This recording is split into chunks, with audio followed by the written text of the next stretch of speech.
Hi and welcome to today's SPE Live and Gaia Talk, the economics of building zero. We will shortly be meeting our expert guests today who represent a range of stakeholders in this conversation around net zero.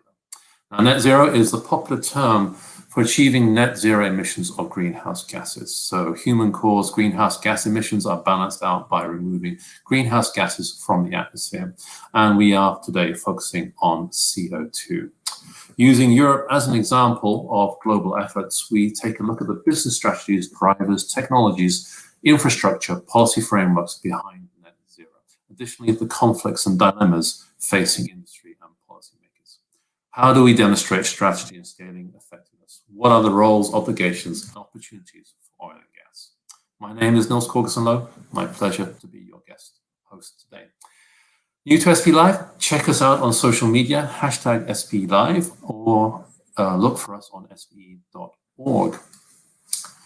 And our collection of past broadcasts are available for you to watch at your convenience. Go to our website on SPE.org or search on social media under hashtag SPE Live to check out all of our SPE Live content from 2020. And it's for free, so at your leisure, please check it out. Some really great stuff in there. Now, let us meet our experts today. It's my great pleasure to introduce our guests. So first of all, we have Femke Perlot-Hoogeveen. Femke is the co-chair for SPE's virtual workshop next week, Decarbonizing the Economy, the Future of Carbon Storage. She's also Client Relationship Executive, Energy and Resources at Deloitte, Netherlands. Over 15 years of experience in policy advice, research, communication, concept development, and external relations in oil, gas, energy, and CCS. Joining Femke is Tim Bertels, Senior Partner at DAREL. DAREL is a public purpose-led company supporting companies, industry associations, cities, and governments successfully delivering on the energy transition, CO2 emissions reduction, Paris Agreement goals, national commitments, and policy building everything for resilience for the coming decades. And joining them is Margriet, Kuijper, consultant at MK Consulting, expert in social performance and integrated decision-making, how to use multiple criteria, for example, technical, financial, social, to get better, more sustainable decisions.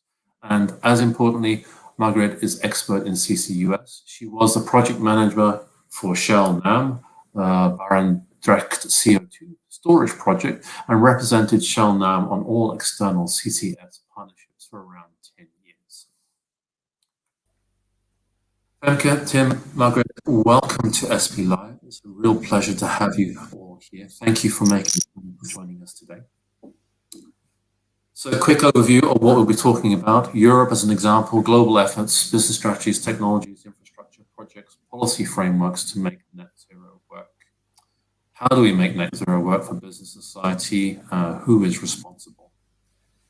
Quick reminder to our audience, fingers on buzzers and keyboards, you have a unique opportunity to ask questions and share your comments and concerns, thoughts on net zero and CCS. So please share your questions and comments on social media and we'll pick them up as we go. Now then, let's kick us off. I'm going to ask a sort of real easy question to begin with of you all. Why net zero? What does it mean when we set these net zero goals like net zero 2050, others are appearing at net zero 2040 or even 2035? What does this have to do with the Paris Agreement and where we need to go as a society? Femke, I'll let you kick us off, please. Yeah, thanks, Niels, and thanks for inviting me to this first SPE Live of 2021. So, yeah, 5 years after the Paris Agreement, it is clear that we are not yet on the track that we thought that we would be or that we want to be after that historic agreement, all nations involved. And I think that you see now that governments are really trying to look at what they can do, their national policies, but that at the same time, a lot of individual companies are also one after the other announcing their net zero targets, all to work towards that 2-degree scenario, or preferably the 1.5 degree scenario, to stop climate change. Thank you, Femke. Tim, your comments here about where we're going and why we need to get there. Yeah, maybe I can add to that, and also for me, many thanks for inviting me to this exciting podcast. Why zero? Obviously, we have all agreed in Paris that we need to keep the temperature rise below 2 degrees, and preferably keep it actually at 1.5 degrees only. So there's lots to do. So why zero? Because all scenarios actually indicate that if we won't achieve zero by 2040 or 2050, I should say, that we are simply not going to make it. It's going to be a tremendous task to actually achieve keeping it within 1.5 degrees. And so would we like to have zero for all industries, for all emissions? Yes, we would. But some of them will actually be very difficult to decarbonize, and so that's why we talk about net zero, because in particular there will also be industries that are going to be very difficult to decarbonize, and so we need actually compensation in the form of CCS, direct air capture and CCS, or bioenergy and CCS. So that is what explains the net zero in this case. Thank you, Tim. Margriet, any comments here at the beginning on net zero? I think Paris has been really interesting in the sense that it has actually created companies and governments to start thinking about what it means to be net zero, and whether it's 2040 or 2050.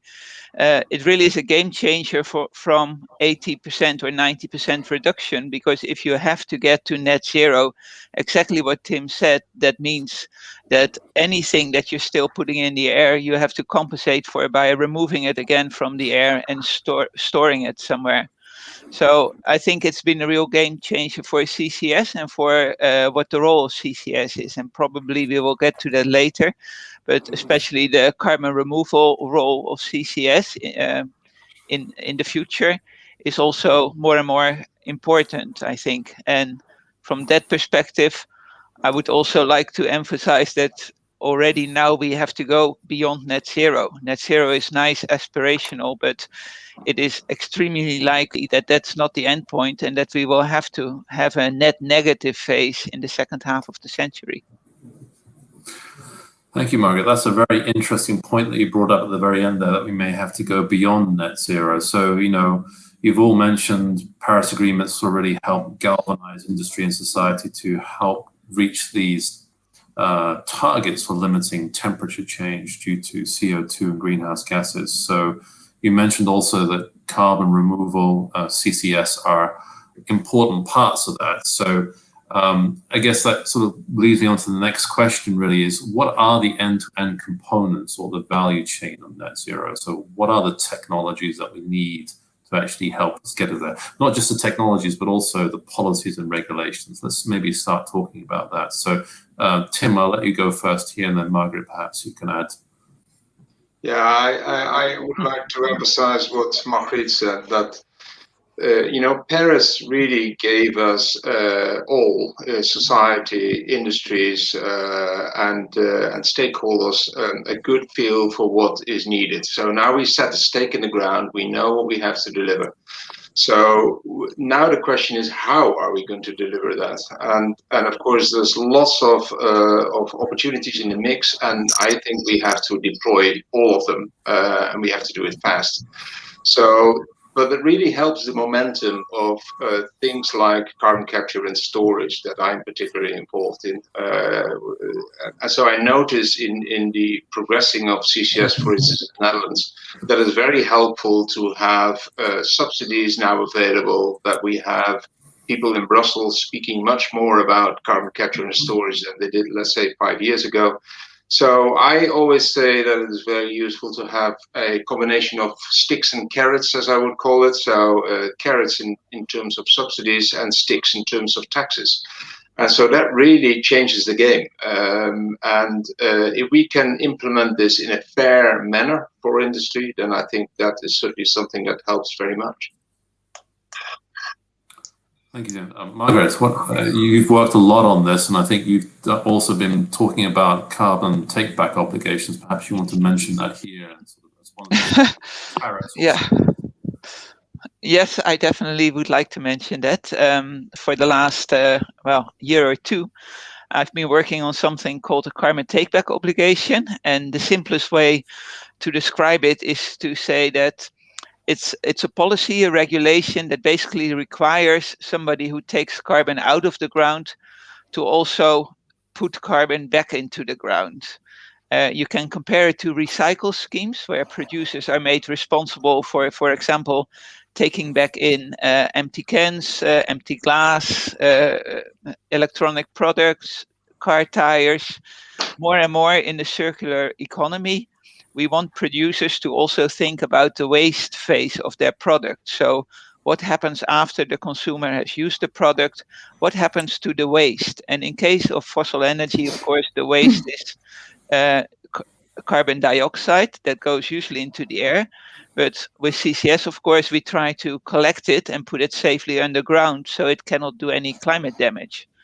And the carbon take-back obligation gives a producer an incentive to actually become part of that circular thinking and make deals with their customers and with society so that they can play an important role, and they have the expertise, of course, and the assets very often to collect the CO2 and safely put it away after it's been used to extract the energy. Thank you, Margriet. We'll come back to a little bit more on sort of how we can use taxation and policies and regulations to sort of help drive business practices. If we can, just for a moment, let's talk a little bit about some of the CCS technologies and the infrastructure around that. I mean, in many, many ways, Europe is sort of like a honeypot, if you want. I mean, you have a lot of infrastructure already in place. You have a lot of heavy industry. You have a lot of old mature oil reservoirs where EOR is used and CO2 injection is part of that. What are the opportunities there for CCS in Europe? Can we sort of get a picture around that? Who wants to take that first? I would love to talk about that, Niels, because I think you hit the nail on the head. I think the opportunities for progressing and delivering CCS in Europe are tremendous, actually. Not everywhere, not in all places, but there are places around the North Sea in particular, but also other areas in Europe where we can really reuse infrastructure, where we have a lot of storage capacity available, and it is also quite close to industrial hotspots. So we have the luck, if you like, that we have a lot of concentrated CO2 emissions in what I would call hotspots. So we can quite easily build hubs and clusters of CCS projects. And you see that happening in Norway, you see it happening in the Netherlands, you see it happening in the UK, and hopefully we can also progress that into other areas of Europe. So yeah, I think with also the European Union having a pretty clear strategy now and supportive of CCS, I think we have a lot of opportunity to deliver quick and material and cost-effective CO2 reduction to achieve 2030, 2040, 2050 targets. Thank you. Yeah, maybe a bit more in general about technologies. I find that when I talk to people very often, they still have in their head CCS for power plants, so for coal-fired power plants or gas-fired power plants. And I think the interesting development, if you think back from 10 years ago, is that at the moment, CCS, the role in the whole energy system and the transition has significantly changed. I mean, in the first instance, it will be very much focused on industry, so hard to decarbonize industry. Industry will also change to renewables or to electrification or to other energy sources. But for the next coming years, the cheapest and the quickest way for them to decarbonize is to use CCS, actually. So that's for cement, for steel, for some refineries, chemicals. So that's where the focus is often in the beginning. And then the second phase, or it's already starting at the same time, of course, is the hydrogen production. So when you think about the future, what kind of energy will people still be using? It's typically electricity and hydrogen. They're the energy carriers of the future. And the interesting thing, of course, is that, as most people will know, is that natural gas you can very easily convert into hydrogen or electricity, and you can capture the CO2 and store it. So for the next phase, when we do not have enough renewables yet, and we do not have enough renewables for making enough green hydrogen from renewables, I see quite a big role for natural gas, not as an end user product, but as an energy source that can be converted into electricity or hydrogen with CO2 storage. And then you get to the kind of final phase that I spoke about before, which is when you start doing direct air capture or bioenergy or biochemicals, but there will be CO2 co-produced. And when you store that, you can actually remove carbon from the atmosphere, which we will need to get back down to safe levels of CO2 in the atmosphere. Thank you. Thank you, Margriet. I'm going to come back to direct air capture a little later, hopefully. But just for a moment, so both Tim and Margriet, you talked about some of the players there and the opportunities with CCS in particular. Now, there's a lot of assumption, and this question to the audience, what role should oil and gas play? So please, audience, ask what you think or state your concerns and thoughts here. We'd be very interested to know. But Femke, question to you here is it's always assumed that oil and gas should play a role. So is that what you're seeing, from your perspective in Deloitte? Is it an SPE, the Netherlands section, is that what you're seeing? Oil and gas has to be a central player in this? Are you talking about CCS in particular or in net zero? Well, both, but CCS in particular, yes. Well, do they have to play a role? Well, from the perspective of the oil and gas industry, I would say yes. You already mentioned the storage capacity in the Netherlands, mostly in the North Sea, empty gas reservoirs, actually. I think for the storage side, it is a very logical involvement for the oil and gas industry. And I think that what you're seeing now is the collaboration with different players along the value chain. So I think that when CCS came up 40 years ago, it was all in the oil and gas industry for enhanced oil recovery. I think 20 years ago, it was connected to clean coal or clean gas, and that now it's moving in another direction to really look at the large industrial emitters and how are they going to change their end product, change their process in such a way that that it does not directly lead to, I'm saying it wrong, not lead to, but how can these CO2 emissions be offset or compensated? And I think that the storage part plays a key role in it, and that the E&P industry is actually the only player that is able to achieve the geological storage. Thank you, Femke. I'm going to challenge Tim and Margriet on that E&P is the owner of subsurface storage. I mean, the challenge here is that in terms of logistics, where CO2 is generated is not where it's stored, or where the oil and gas came from originally. So we have to link the storage with the source of the CO2. So what are some of the challenges around that? Your thoughts, perhaps, Tim? I think it's a very good point, and I definitely agree that oil and gas should play a role, and actually wants to play a role, and is playing a role in the first couple of projects that we see.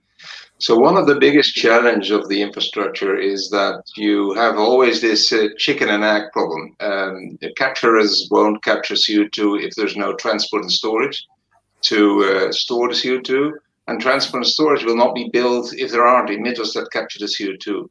So you have to break through that catch-22 situation, and you have to actually put a a full value chain in place, or you have to build a backbone, as we're doing in the Netherlands, also in Norway and other places.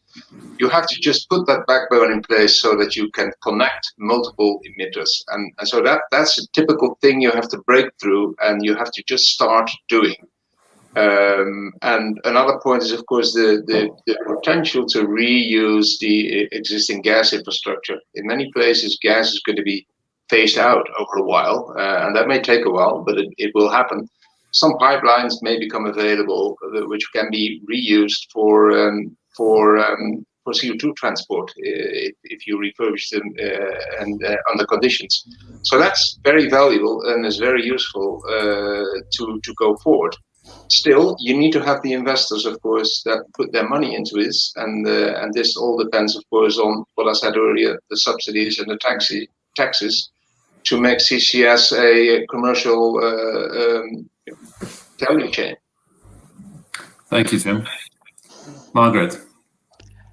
Yeah, I mean, to be honest, that is the center thinking behind the carbon takeback obligation, is to make producers formally responsible also for the impact of the waste of their product. So at the moment, the strange thing is that almost all policies are what is called demand-side policy. So whoever burns the gas or the oil, the coal, and puts the emissions in the air, they get an obligation by the government or by their shareholders to reduce emissions. So they are the ones who have to do something. They're the ones who get taxed. They are the ones who fall under an emission trading system.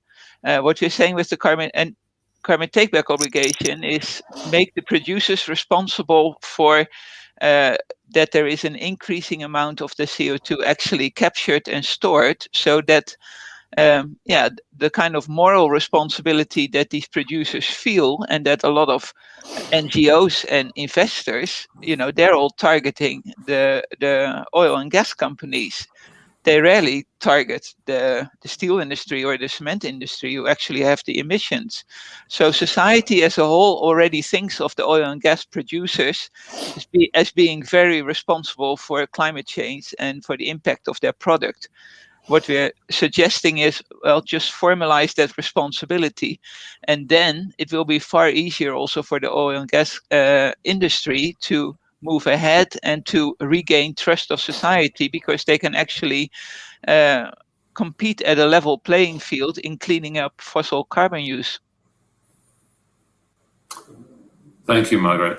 So that's actually, I want to know what the audience thinks about this idea of carbon take-back obligations as you just described it, because I can foresee, I can foresee many people finding that, especially in oil and gas, finding that as a sort of bit of a shock or a shock suggestion, considering many will say, well, we produce it because there's a market demand, but the emitters aren't oil and gas necessarily, right? So, so it's slightly provocative, but I mean, obviously provides some clarity in the value chain, right? So, Margriet, do you want to maybe address that a little bit more about adding clarity? Yeah, I think when you think about it more in the sense of what's happening with a lot of products these days, from a producer responsibility perspective, we're accepting it already for things like electronic goods, for car tires, for other things, So there's a lot of things in Europe, at least, that producers are responsible for actually collecting the waste products and responsibly disposing of them, basically. So the idea behind that, of course, is that the producers, when they get back the waste of their products, they will think about, how do they want to sell their products so that they can actually more easily recycle the waste of their product and make better products and more environmental friendly products that deliver less waste, etc., etc. So the same idea, I think, can apply to oil and gas production, where you say producers become part of the value chain of disposing of the waste again. Yeah, thank you. I'm going to take some audience comments here, because this sort of ties back to what we were just talking about. So first of all, a comment from YouTube Volodymyr Rabochi. If oil and gas is obliged to take back, does it mean that CCS projects are going to be financed? So is that going to be a subsidy for CCS projects to take back that waste? Also, I'm trying to find that there are some really good audience comments. So whilst you're thinking about that, David Reed also is asking on LinkedIn, how do we tax the big users and growers of pollution in countries not playing with with the rest of the world? So, you know, that's sort of the other side of that same equation there. So how do we, I mean, brings us on to our next question shortly, is sort of how do we make this work for both business and society? But what are your thoughts on around that, so this dilemma that we face in trying to make responsibility work? Tim, what are your thoughts? I think the way Margriet explains it, I think it is probably indeed a just mechanism for those who produce the carbon, the fossil, and hence also the CO2 ultimately when it gets consumed, to also make it recyclable in a way. So I think that is just and that will help indeed in the funding and the financing. I make a distinction between those two, because when significant large oil and gas companies actually have this as their obligation, then I think it will actually happen. So that helps. What I perhaps miss a little bit is the responsibility indeed of the end consumer. I mean, ourselves, right? As a consumer of the fossil fuels, ultimately you could say we're going to pay the price for this anyway, because we are, you know, the consumer price will necessarily be going up. But also I miss the incentive for myself as a user, for all of us who are actually using petrol still, if we don't drive electric. And so what makes us actually move? I think that is equally important. Thank you. Thank you, Tim. That's certainly adding onto the whole picture. There is that also the consumer, also has a responsibility in all of this and what we do as individuals. Femke, do you want to add to any of this? What are your thoughts here? Yeah, thanks. Yeah, so I was actually involved in Margriet's feasibility study in the sounding board group, so know the Margriet's work quite well. And what I really like is that you look at all responsibilities. So of the consumer, of the emitter, of the producer, and you really look at the entire value chain. And I think that in the whole net zero discussion in decarbonization, it is very easy to point to point at who's most responsible, and we all are. And I think, Tim, it's great that you raised that point. Like, you know, how do I make my own decisions? I got rid of my car, but I rent a car, and it's not always electric. So it's all the adding up of individual choices. And I think that with a carbon take-back obligation, or with all the company announcements that we are now seeing, it all adds up, and it's all needed. And I saw a comment in the chat actually that that came to my mind as well, about the plastic bottles industry, because that's exactly what I'm thinking of often as well. If you see something lying in the street, and you know, whose responsibility is that? Well, I pick it up anyway, but you see that in Europe, at least, that it's not only the glass bottles now, but also plastic bottles, tin cans, and the extended producer responsibility is just you know, expanding in all industries and all areas. And I guess oil and gas is next. Yeah, absolutely. I'm going to come on to that question in a second. We're going to talk a little bit more about regulation and incentives. Before we leave this bit about some of the technologies, audience, you feeding in some really great comments and questions here. So CCS.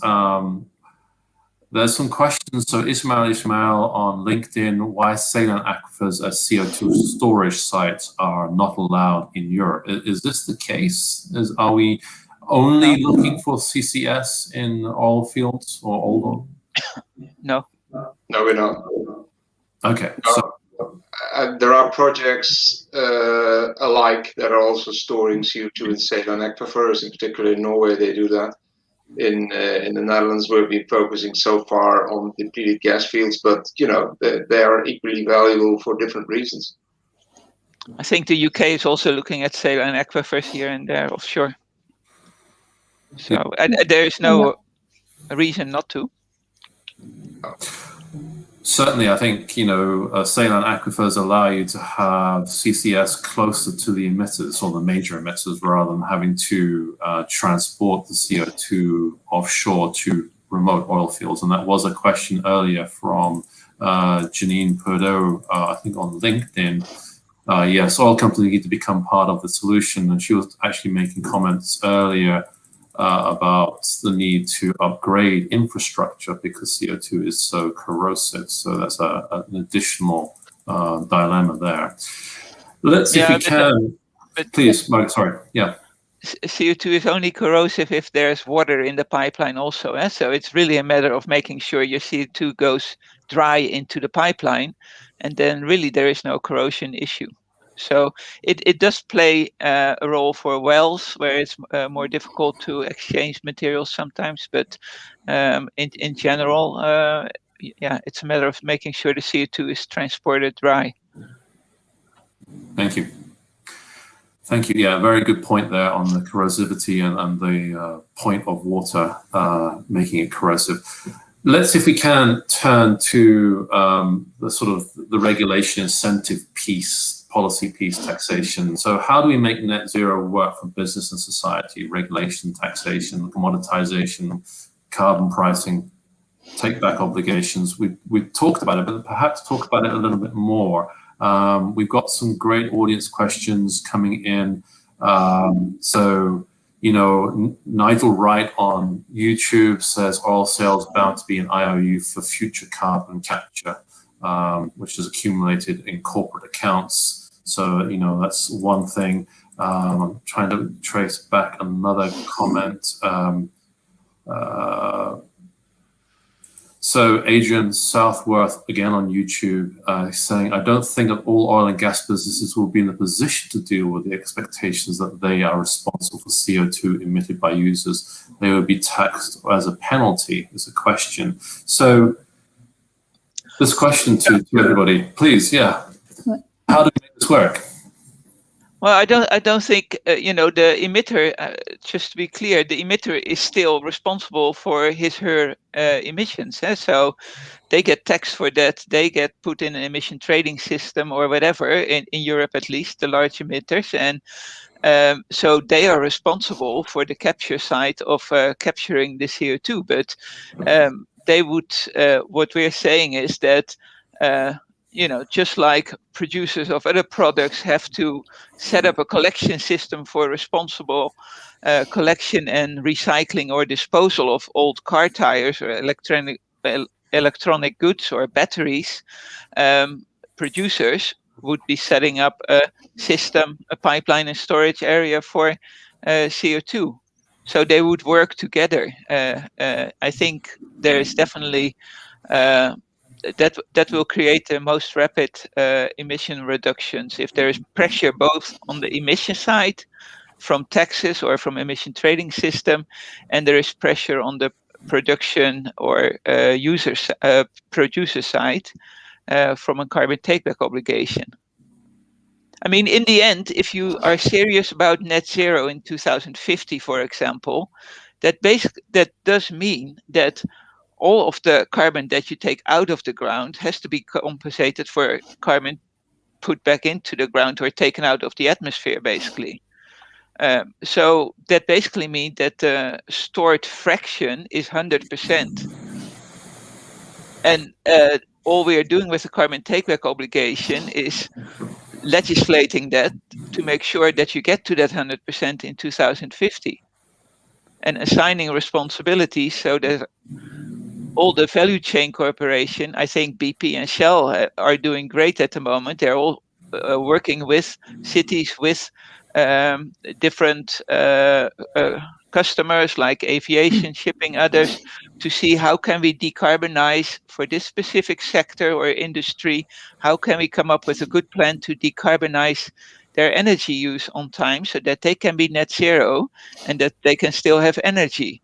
And so those plans will vary for different industries and sectors, but a carbon take-back obligation will give oil and gas producers real skin in the game to actually contribute that. And it will give them legitimacy also, because they are formally responsible to make sure that that happens. That's a very interesting perspective there, Margriet. So, that then comes as an additional cost on supply of oil and gas, obviously, because you have to pay for it, which is still transparent and people will understand it. So Tim, obligations versus taxation versus commoditizing CO2 so that you can actually sell it, trade it, so it has a value, and the value drives business. What are your thoughts? I think it's perhaps horses for courses. I mean, I don't have a specific preference for either taxes or credit schemes or carbon take-back obligations.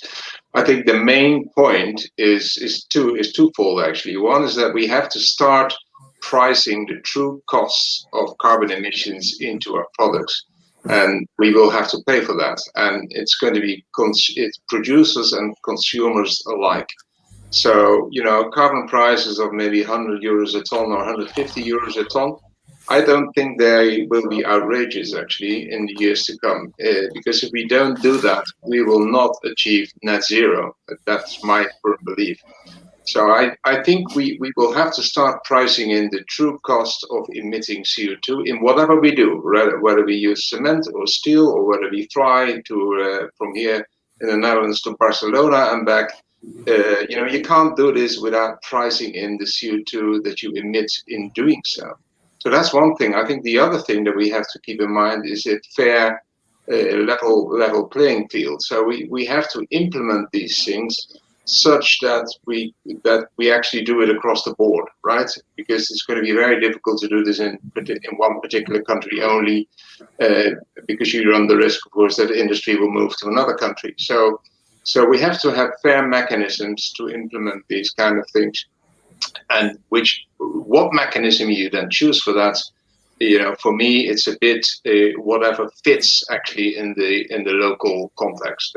And whatever you can agree across a number of countries.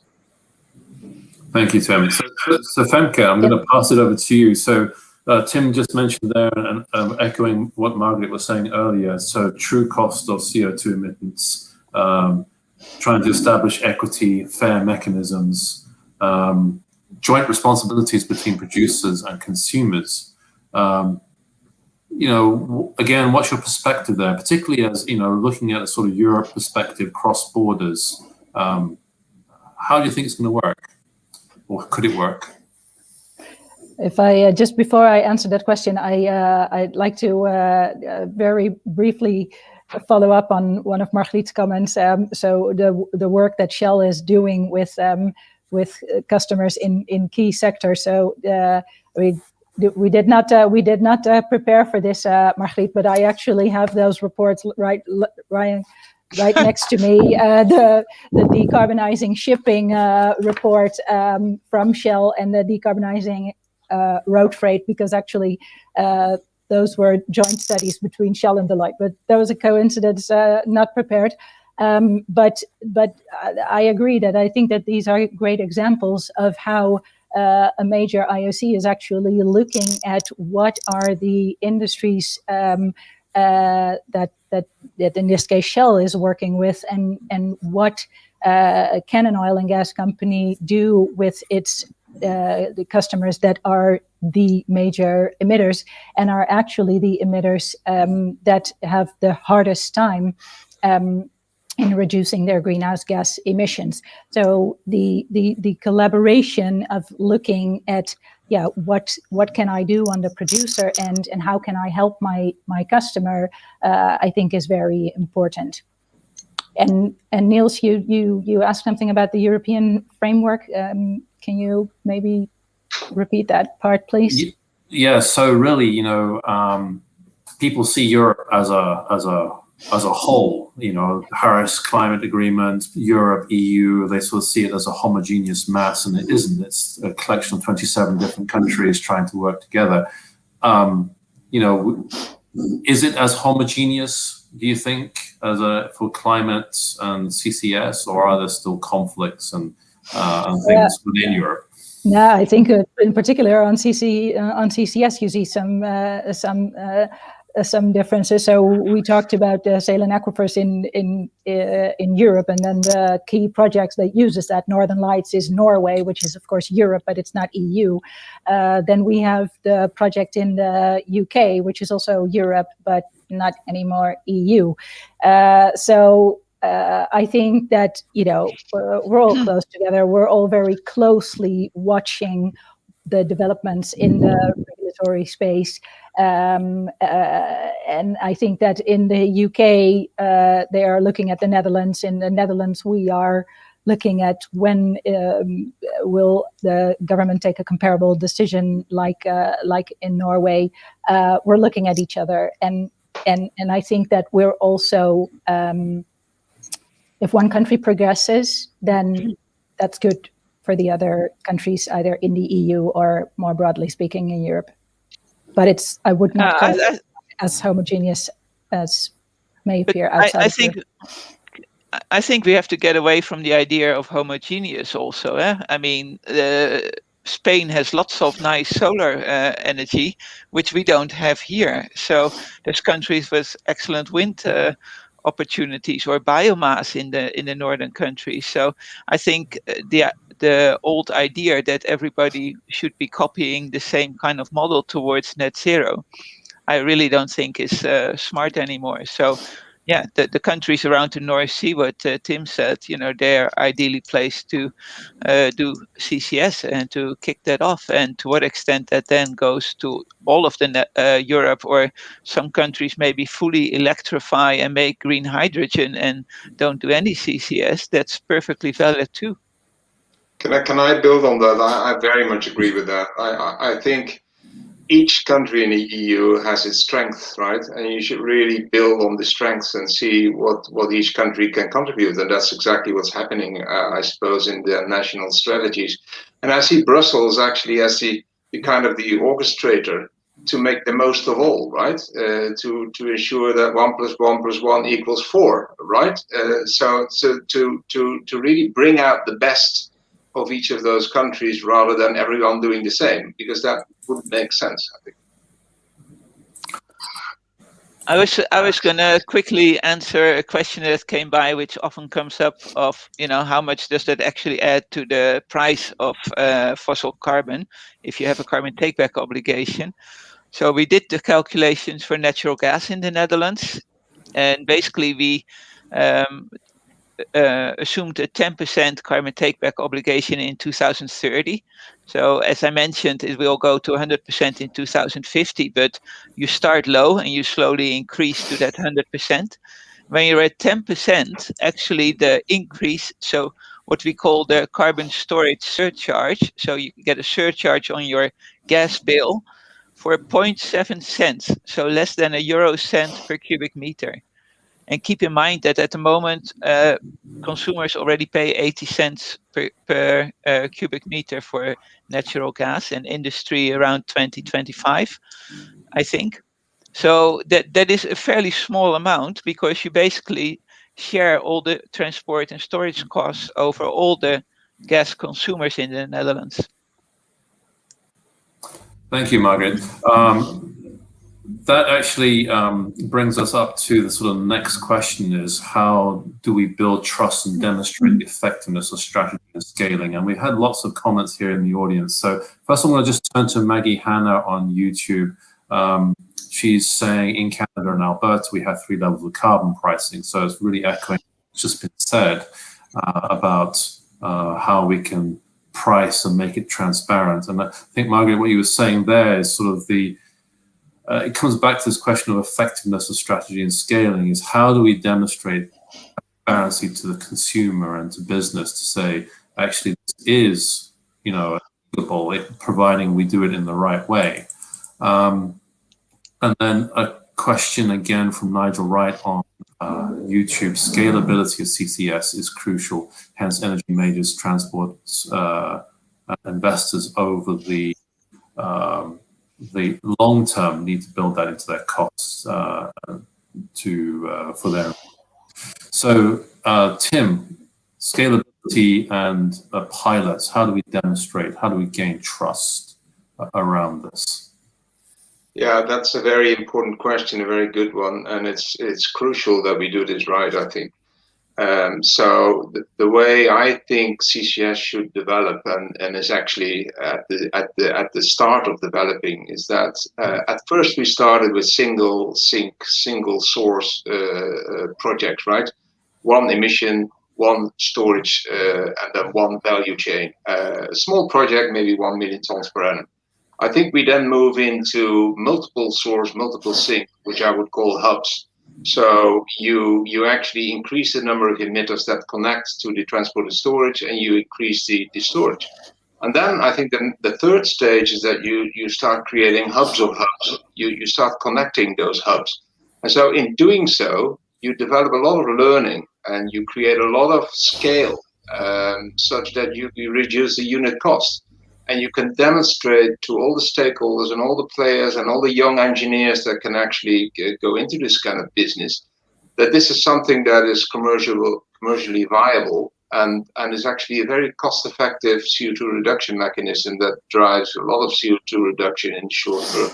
So I think it is smart expansion from single source, single sink to hubs of hubs that can actually bring us there, and then export it also to other places, because it doesn't only have to be in the North Sea, obviously.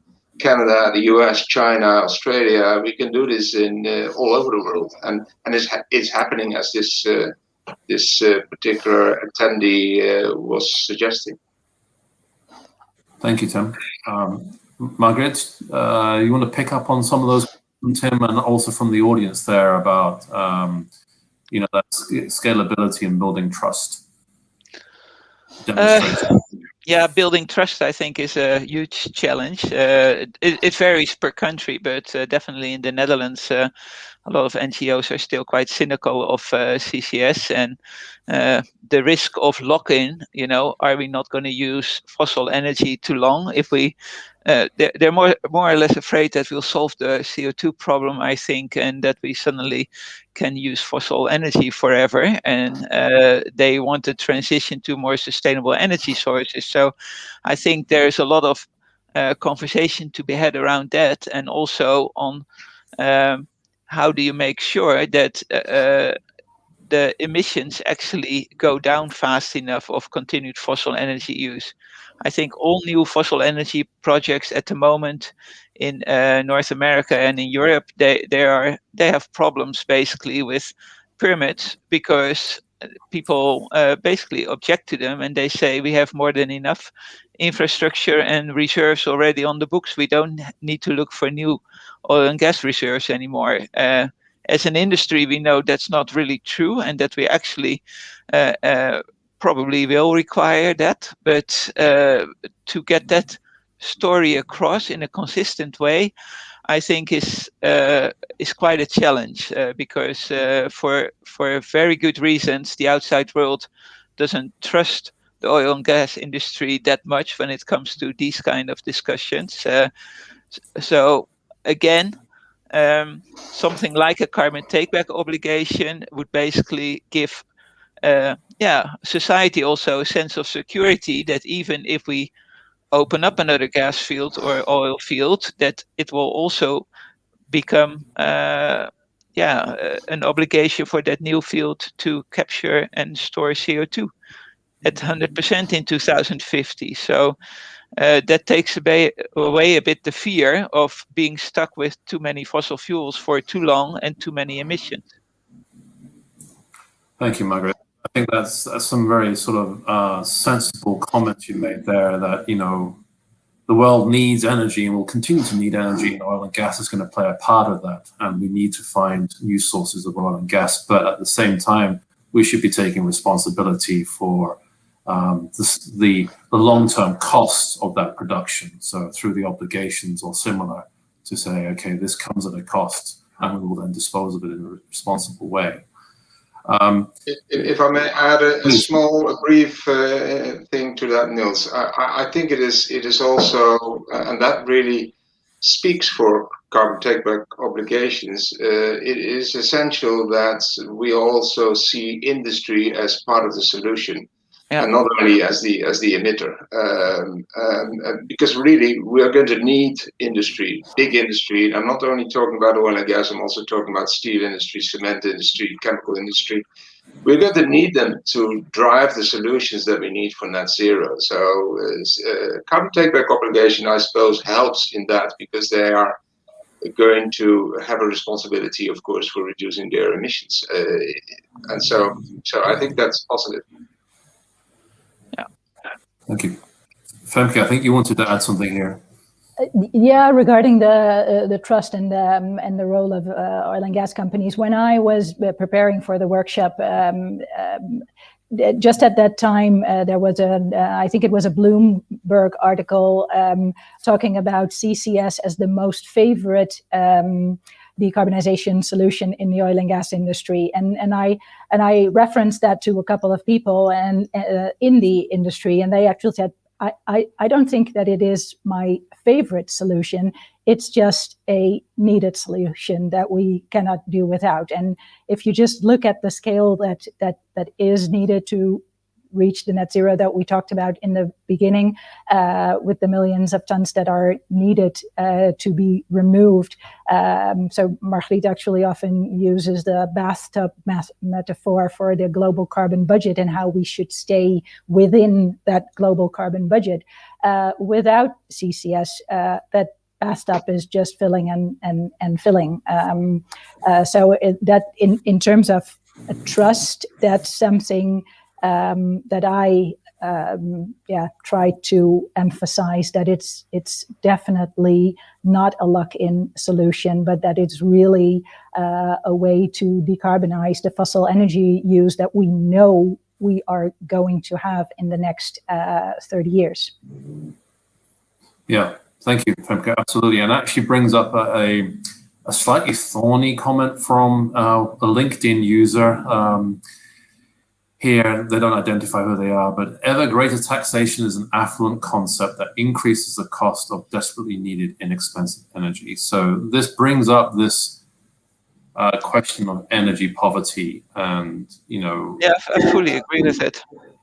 Yeah. Yeah, I think it's a very valid comment. We always argue this from a very Western perspective, and I think there's a lot of countries where indeed they still need a lot of energy development to get to a greater level. I think the big difference between raising the price with a carbon take-back obligation and raising the price with taxation is really just done to make it more expensive and to discourage people from overusing. And indeed, that's not what you want to do in countries where they have energy poverty still at the moment. But I think with a carbon take-back obligation, you actually pay to clean up the pollution. So the cost of the product increases because you internalize the external cost in a way. If you just tax, then there's just money going to the government, and you have to hope that somehow trickles down again or is used wisely. But in a way, it's just a revenue raising mechanism. And when you talk about societal acceptance and societal trust, I think that also is a big difference, because people these days are willing to pay a little bit more for for a cleaner product with less pollution. But if it's just taxation in the hope that you'll switch to something else in the end, that's something that people are not very supportive for anymore.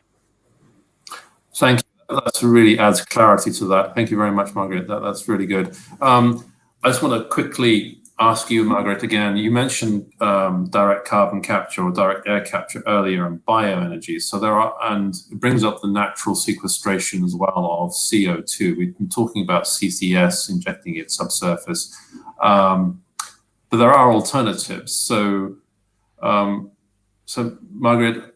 is direct air capture seen as a Superman or a superhero solution for our problem because we as a society are lazy and don't want to take responsibility?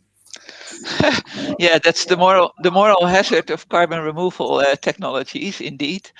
I see direct air capture as basically providing a cap towards the cost of carbon reductions. So if you look at how much it costs per ton CO2, the kind of mitigation curves that we have for different technologies, how much they cost per ton of CO2, then that quickly goes up to a few €100 for decarbonizing difficult to decarbonize industries, easily 500, 700 euros. So at some point you reach a point where it's actually cheaper to emit the CO2 and take it out of the air somewhere else and store it. So direct air capture is kind of the cap on the cost of CO2 reductions, I think. Also, bioenergy and CCS is a lot cheaper than direct air capture and CCS, and basically it's a technology way of carbon removal and a natural way of carbon removal by trees, and then you burn them or gasify them or whatever, and you use the energy and store the CO2. But we are short of land, and land is needed for food also. So there's a limit to how much bioenergy and CCS you can do. And therefore, direct air capture is also something that people are, quite rightly, I think. It's more in the R&D phase at the moment than a demonstration projects, but I think it is scaling up now. There's a 1 million tons a year project in the make in I think Canada or North America, somewhere by Oxyfuel and direct carbon engineering. So they are getting to bigger scales, and it's less surrounded with the controversies of fossil energy, CCS, or with bioenergy and CCS. So from a societal perspective, it has some advantage in that sense also. Thank you, Margriet. Great comments here also from the audience. So Shane Chung on LinkedIn, more should be done in supporting regenerative agricultural practices. So really supporting what you were saying there through the bio remediation. And to earlier comments, so on YouTube, Marina Dorado, I believe that when you're using the expression, sorry, I think actually the wrong, I was going to pick up, it was her comment. Sorry, it was Roger Knight on YouTube. Sorry, Marion Ma. Roger Knight on YouTube, say we achieve the net zero goals in Europe and North America, will it really make any difference if Brazil, Central Africa, and Indonesia continue to burn not only their jungles, but I mean, that's one thing, but you know, I was actually going to add really these developing nations. It goes back to that whole energy poverty and equity conundrum. You know, does it mean that the developed countries have to cut carbon even more just to help the globe reach its goals? Tim, I see you nodding. Final comments there. Yeah, no, I think this is a great question, of course, and really the bottom line is that we all need to do whatever we can, as we said, the equivalent in Europe, where each country does what it's best at. In the world, making it global, each country should really deliver what it can, and I think the richer countries have an obligation actually to set the example, to do perhaps a little bit more, certainly in the early stages, to to really lead the way, show how it's being done, and to learn from that, and then to share that. But ultimately, we will have to reduce the emissions where we can, and that includes, of course, stop burning jungles. But then, of course, you need to find an alternative for that, because they're not being burned. They're being burned for a reason, and so that's, of course, a social thing that needs to be solved there. Yeah, it's a much bigger picture and conundrum for us to address, not just oil and gas, but it has wider social implications and other policy implications. Very, very big subject, so it's always very difficult to get our arms around it, and I didn't expect us to come up with lots of answers today. Now Femke, to you, you're co-chair of the upcoming SPE virtual workshop next week. Can you give us some words around what to expect in this workshop and what you'll be covering? Absolutely. So I think we will continue much of the discussion that we were having tonight. So next week, 9, 10, and 11 February, across 3 afternoons, at least in Europe in the afternoon, we will really cover the entire value chain of CCS. So really starting from the discussion that we had today on why do we need it, but then also looking at what is the storage capacity, what is the storage need that we have to meet the climate targets, and then looking at the regulatory framework with a focus on Europe, but looking at other parts of the world as well. What is the regulatory framework? How can we incentivize it? And also, what is the role, indeed, in collaboration with emitters, the industrial hubs and clusters that Tim mentioned? Very much also on the engaging societal stakeholders. How can we also make CCS work for society at large? So this workshop is very much targeted at a broad audience, so both E&P industry, but also transport organizations, policy makers, anybody with an interest in how we are going to make CCS work and scale it up to the amount that is needed. And registration is still open. Thank you, Femke. So it's absolutely continuing this conversation that we've had today. So like I said, it's a very detailed, long conversation, a very necessary conversation. So unfortunately, we can't cover it all today. We've just run out of time. So Margriet, Tim, Femke, thank you very much for your contributions today and your thoughts and your thought leadership and your insight on this big problem that's facing society and industry as a whole today. So thank you very much. Also coming up, so in addition to Femke's workshop next week, we also have a workshop coming up at the end of February, which is more a Middle East perspective on CCUS and opportunities for the global energy transition. So check that out also. Registration is open there. So very, very good conversation. It continues this important conversation that we're having here. So please check all of that out. Again, thank you to the audience. You've been amazing with all your comments and questions. We couldn't cover all of them, but thank you very much. Very, very interested to see your concerns and thoughts. Thank you very much to the SPE Foundation for making SPE Live available and possible. And thank you again to Tim, Margriet, and Femke for participating today. Thank you. Thank you. Bye-bye. See you next week. Yeah, see you. Thanks. Bye. Bye.